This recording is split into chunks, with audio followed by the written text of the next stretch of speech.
धीरे धीरे ना रथिया का मोरी भवानी, धीरे धीरे ना।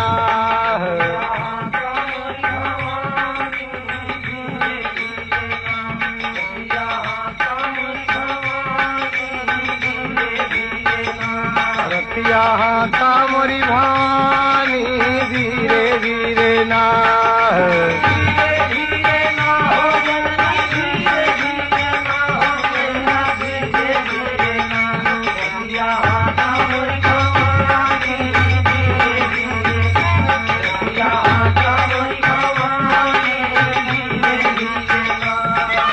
काली कलकत्ते की काबिल कहाँ हो करता करुण पुकार, सेवा खर गयो खप्पर वाली नैया फंसी है मझधार।